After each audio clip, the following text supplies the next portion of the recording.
Healing Light is broken, Atlantan are trash, and a lot more in the first episode of What to Play over the Weekend Ranked.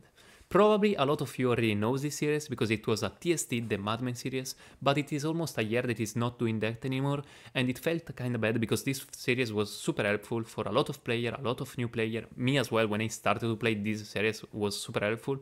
So I asked to him if I could have started to do that, and he was totally okay with that.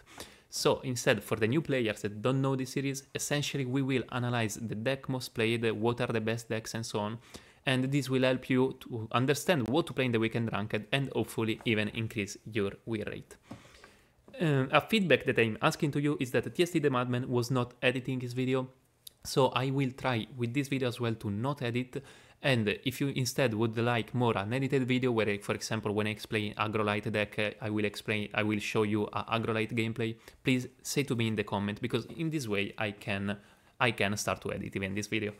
So let's jump right in now into the balance patches, because we had 2 balance that was really huge and literally changed all the meta of the game. So let's jump right into those.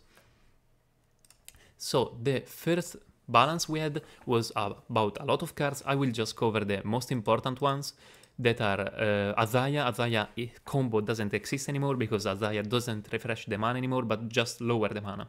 So essentially the deck play all the legendary cards and you will lower all the legendary in the deck. So like Ortuk at 6 mana, Teriel at 6 mana. To be honest, I never saw this Azaya version still working, so I don't think it will be prevalent in the meta. They nerfed Replicator Alpha and Beta, so they nerfed a lot of Replicator, and I will attach to that even the nerf to Zaskia. So Zaskia went from a 4-4 with effect draw a Mana Surge card, and if it is Mana Surged, you will even Mana Surge the card. Now it is a 6-2 with Protected, and Afterlife draw 2 Mana Surge card. So essentially the big difference is that now you will not Mana Surge the card that you draw. And it is a big nerf for all the big Mana Surge cards, like for example Replicator Alpha and even Arandion. So Arandion with the Mana Surge 9 now is a lot harder to play. So this was really a big nerf for those 2 decks that were the best decks essentially in the meta, and that's why the meta shifted a lot. So that was another big change, and yeah, those were literally the biggest one, and some nerf to Atlantan here and there, but and even some nerf to Nature, but nothing super important. The biggest important essentially was Zaskia, Replicator, and Azaya. Okay, now let's go as up in which are the god most played. So essentially what you will face in your Weekend Ranked, the most of the decks. So as you can see, the majority will be war. Like always, there will be a lot of aggro war, then we will even see the archetype of those decks, but a lot of aggro war. And one instead, the Nature is the least played with just 5%, and probably this 5% is mostly Food Chain Nature. That, if you even don't know, I made a video about Food Chain Nature, and it got a bit better in the time Nature, but it's still the worst one, like a lot worse, guys, 44%. Mage is in a good spot, but I would say that for this weekend is not the best god. The best god I think is Light, because Light has 2 really good archetype to play, and as you can see is kind of even popular, while instead even Mage is a lot popular. So you will mostly, like literally more than 50% of the games will be just versus Mage and War. So be sure to take a deck good versus Mage and War. Okay, now we will start to take every god, literally foresee the best decks of those god. So as you can see, Deception, let's go on archetypes. Deception is literally one archetype, in my opinion, that is really good, like playable. The other are kinda bad, and it is Mayday Deception. So let's go check the best deck for Mayday Deception. It is this one. As you can see, this is a super skilled deck, guys. So be aware. Like, I would not play this deck first time in the Weekend Ranked, but if you know how to play this, because as you can see, this guy, triple question mark, has a 80% win rate over 100 games. That's really a lot. And when instead over 2000 games, the overall win rate is 50%. So it's really a skilled deck. But if you have the skill and if you know how to play this is probably one of the best deck in the meta. So how do you play this deck? Essentially, you will play this deck is all around guild and around roar. So you will continue to play creature with roar and jump those back. The main point though is that versus control you want to make damage with your Mayday, so you want to combo Mayday, so you want to play Mayday, jump it in your end, for example with Daring Escape or Sure Leave. You have like a lot of cards that can jump back your Mayday. So this is how you play versus control, even using Friendly Mimic for copying your Mayday. While instead versus aggro, the Mayday combo is super slow, you really can't pull that off. So versus aggro, generally you want instead like cards like Blade Borrower that are really good, or even like Lethargy Mage is super good versus aggro light is huge. And even those though, you want still to jump back and continue to get your value from the ROR. So you want to play those and then jump back and then replay those and so on. And you have even Tostopiece that is really good versus aggro, and even this that is probably, okay, this is probably the first card you want always to play when you have it, because this will reduce all your creature to 1 essentially, the creature you have in the end, and this is really, really good for the tempo. Okay, then let's go instead for that. In that instead we have a bunch of playable archetype. I will not cover Rock Drake because it's really a niche deck with really like a lot of Genesis cards and is even a lot of skilled. So if you know to play Rock Drake, it is a good weekend for play Rock Drake, but I will not cover it. I will cover Zombie Control and Anubian Death. So, Zombie Control, oh guys, yes, I forgot to say that, but in this video I will cover, as you can see, cheapy deck, like, I mean, this is not even super cheapy, but I will try to cover both super cheapy deck, budget deck, so like mid, and even costly control, like, so I try to cover everything. So in this way I can try to make everyone happy. So this obviously is a pricey deck, and as you can see, this is pretty greedy, actually really greedy control. Why do I say that it's greedy? Because you run double Dearly Departed and double Netherwarp, so essentially you want to Dearly Departed the win condition of your opponent, and then you transform your Dearly Departed.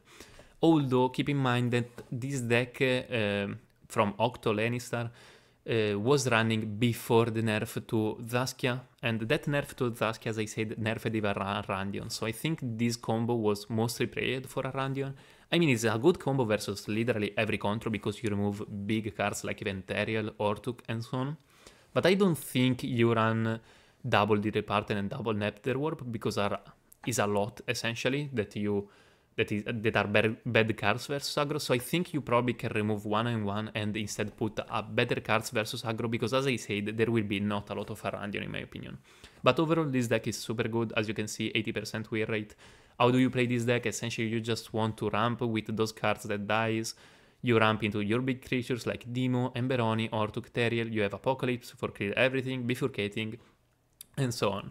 A good addition that I really like as a card is All to Ashes, the new death card, 5 mana, burn to everything and put even 2 damage to everything. Is really good, and I would probably add that instead of those 2 Departed and Netherwarp, because essentially makes your deck a lot better versus aggro that, I mean, is the majority of the ladder. So okay, the other death deck I wanted to cover are Anubian, and I have actually we have another deck after that is more cheapy and is a lot funny, so we will cover even that. But I mean, Anubian is literally, as you play almost Anubian, like always, you just play your Anubian, Takat, you want to make damage with Takat, Necromancer, so you generally want to make big turn with those, you don't want to waste those, you want to use those when you have a lot of Anubian that can proc damages.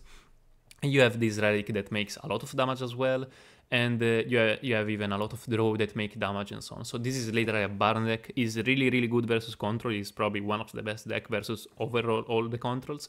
While instead versus aggro is not super easy to play because most of the aggro essentially outrush you.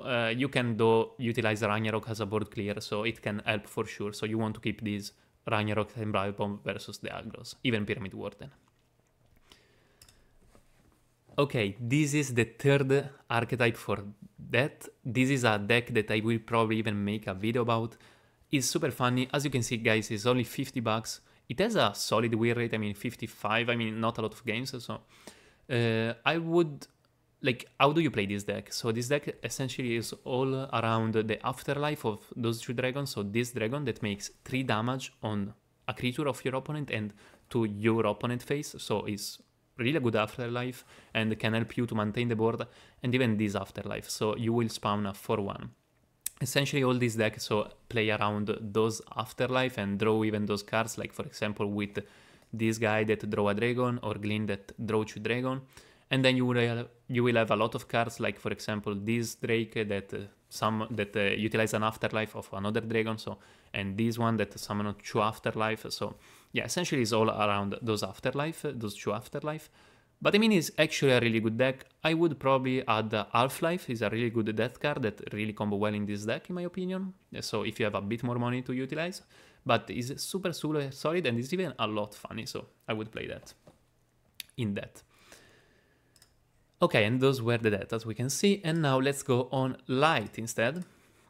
Okay, as you can see, as I say, the Light I think is the god that is in the best spot. As you can see, everything is green there, and I mean, this is a 55%, is a huge win rate on overall. And I mean, it has even a lot of games, like for example in Zoo Light, 10% of ladder played Zoo Light and have an higher than 50% win rate, so it's really good.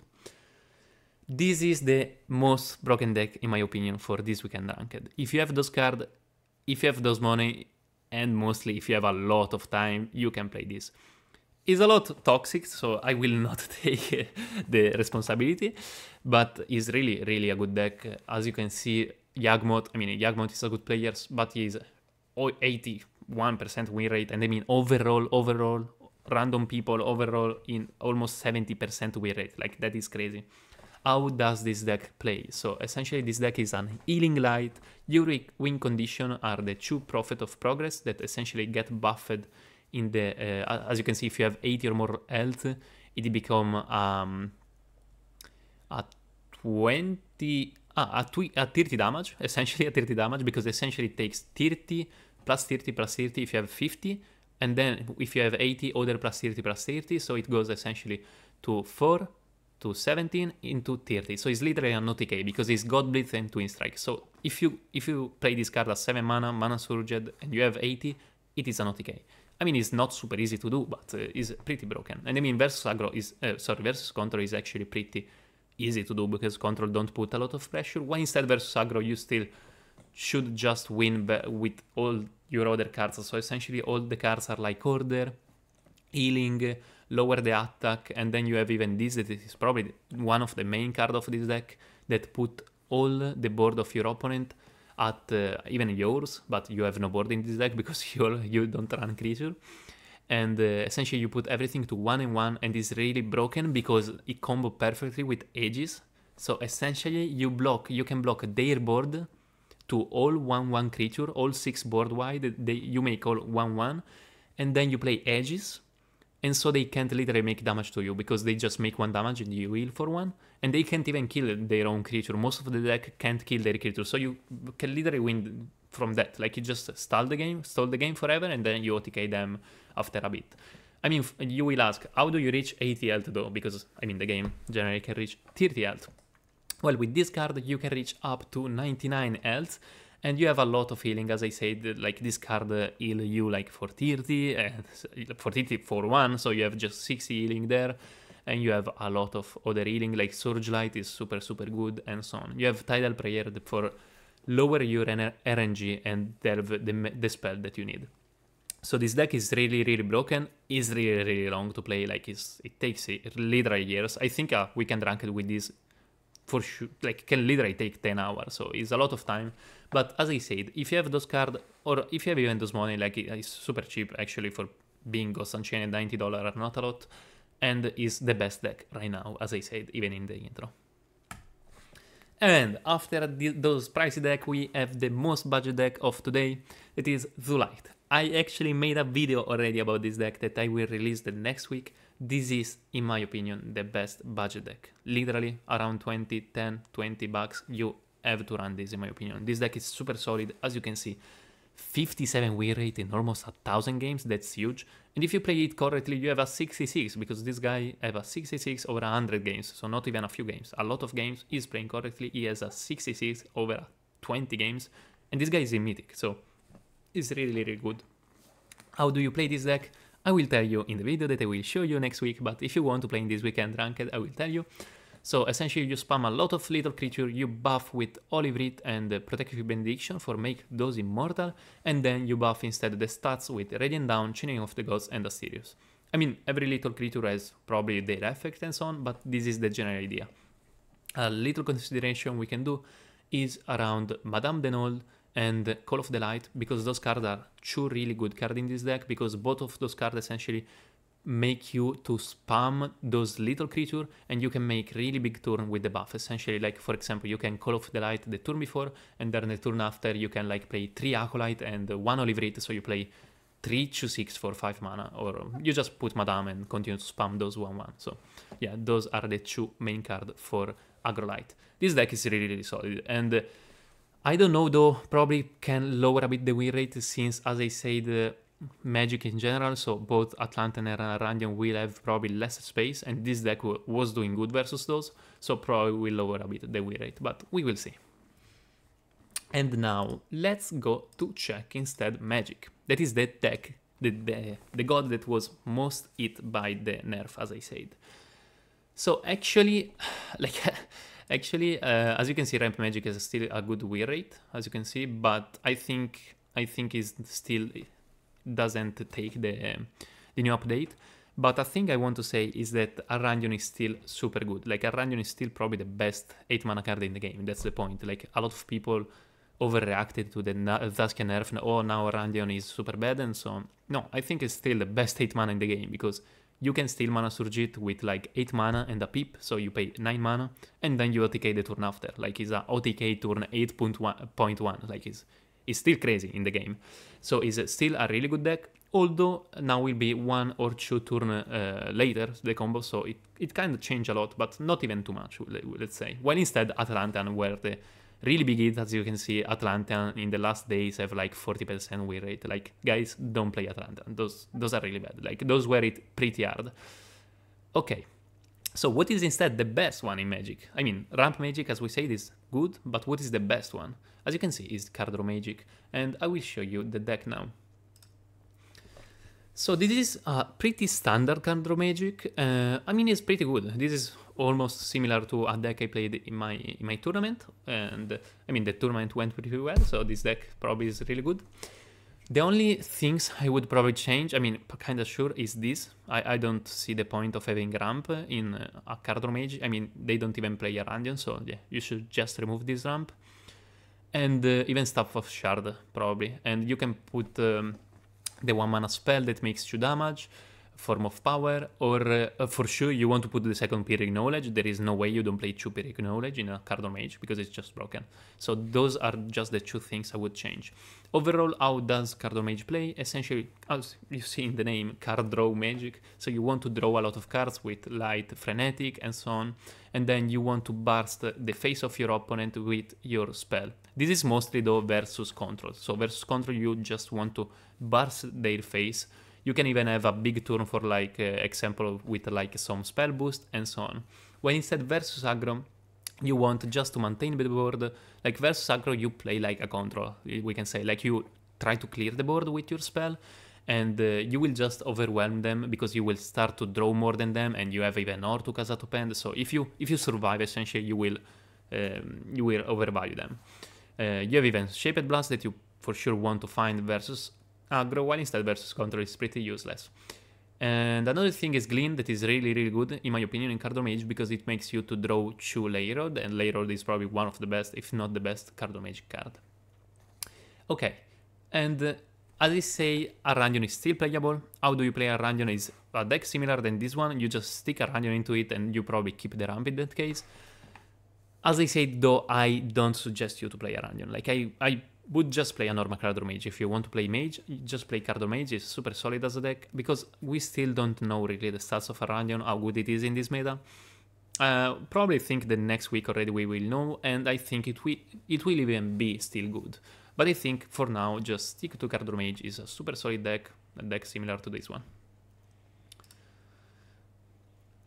Okay, and now we have Nature. Let's go check Nature. Nature is obviously, as I show you at the start, is really in a bad spot. As you can see, there is literally no guy that plays nature. Bro, see this? Everything is red, guys. Everything is red. I mean, I think that Food Chain Nature is still a good deck. I made a video about that deck, and actually I still have like a 60% win rate on Food Chain Nature around. Yeah, as you can see, 58. And I use this deck literally daily for my daily play to earn. So I'm literally using this deck, and I even misplay a bunch because I do other things while I play. So I think this deck can have a 60% win rate. And probably actually even got a buff this deck with Zaskia, because Zaskia was not important in this deck for the Mana Surge part of Food Chain, because you Mana Surge literally with the Food Chain combo, you spend more than 7 mana, so you Mana Surge it. But was important for draw the Food Chain. But now the new Zaskia will draw both of the Food Chain, because now you draw 2 Mana Surge cards, so you will draw both of them. And you know what this does mean? So this means that essentially you can, all the games that you draw with Zaskia, you can go for the double Food Chain line and make the 8 mana creature. So I think actually Food Chain got even a buff. So, do I suggest you to play Food Chain in Hurricane Ranked? No, because it's still a pretty RNG deck, and we still have not stat on this and so on. But if you have only Nature, and or if you want to have fun, this is probably the most fun deck in my opinion in the game, you can play Food Chain. I think it got even better, and I mean, as well, as you can see, it is not bad, like it has even 55 over 150. As I said in my video, go check it if you still didn't, but Dagan is really, really good as addition that I put if you think that the board will be aggro, that the ladder will be aggro, and generally the ladder is mostly aggro in Gods Unchained, so Dagan is really good for keep the pace versus aggro, and actually, literally, you can just go in with Dagan. If it gets going versus aggro, just beat all the aggros. When instead, if you expect more control, you can put like Great Aya's Blessing and so on, but I don't think it will be more control, so yeah, I would just put Dagan. I would just use this list. As you can see, he's even kinda cheapy, to be honest, and is funny, but as I said, if you have like a wide collection, I would probably not play this deck in the Weekend Ranked. And now let's go with the last god that is actually War, and it's even in a kinda good spot. As you can see, Olympian are not doing so good. I think are not even so bad. I think those last 3 days were just a bit of RNG. I think it is around 50%.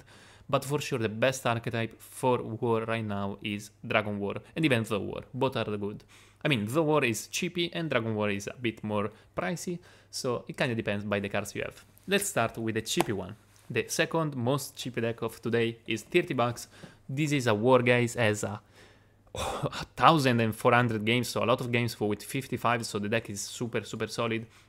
As you can see, this guy is even 70%, so you can even play it better and do well. I mean, there is not a lot to say, to be honest, about Aggro War. You just play the cards, go face most of the time, make a lot of damage. You have Vighteous Rend for a bit of reach, and probably the only card I want to show you that is not in every Aggro War, but is really, really good, is Incoming Raid. So this card, you can target your creature and buff those 2 creature. So you can target 2 creature. Those can be of opponent or yours. So if those are yours, you can buff those of +2 or +1. So it's really a good buff because it's like +4 +2 into your board, reactive, because it up and adds up, so it's really, really good for tempo. Or you can even target your opponent creature and make 2 damage. So it's really versatile and really, really good in my opinion. And yeah, this was like the only things I want to say. Like all the other things are literally Aggro War. You just want to go face. Essentially versus every deck, just not probably versus Aggro Light. You want to trade because you don't want them to buff their board. And let's end with this deck that is the Dragon version of War. So this Dragon version, it can be run in 2 versions. So there is the Aggro version that is a lot cheaper, so without Demo, Ortuk, Alborax, and so on. That top end like at around 5 with the Draka, probably with 6 with Soul Survivor. That version though is a bit worse than this one. I mean, if you have a like mid-budget, instead of going with the normal Aggro War, you can go with the Dragon Aggro War with, like, as I say, the top end like Draga Gatherer. While instead, if you have a bigger budget like Evangelos, you can run instead this control that is, in my opinion, better. As you can see, you have the standard Demo, Ortuk, Alborax. The main point of this deck, obviously, is Alborax. You want to get that GP because it's broken. and even Reckless Drive. So Reckless Drive is really an important card versus aggro, because like if an aggro is going really fast and overcommit, you can even just Reckless Dive your Alborax, board wipe everything, and you just win versus aggro. When instead versus control, you, as I said, want really this good power. And you will still like even outvalue your opponent with like cards like Draka Scout, you will get all the shard and so on. So a good addition probably could be Terriel in this deck, although I don't know, because probably it is a bit too much greedy, and as I said, you actually can beat control just literally with the good power from Alborax. So yeah, probably this is a good version. I mean, the guy has 73% win rate, so it's for sure a deck that is working.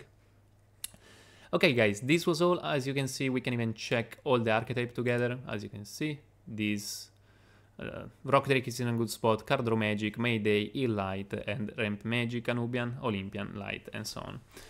When instead the worst decks are obviously Food Chain, Arcane Bars, and so on, but I mean there is even Atlantean there for sure. Yeah, Atlantean is there. Okay guys, this was all for this video. This was the first episode of What to Play Over the Weekend Ranked. Please give me feedback in the comment if you want unedited episodes, like for example with gameplay while I explain, or just as Madman was doing like I did today. Tell me even if you liked the series, essentially. And now go check my last video about how to build essentially the best weekend ranked sealed deck. Bye bye guys.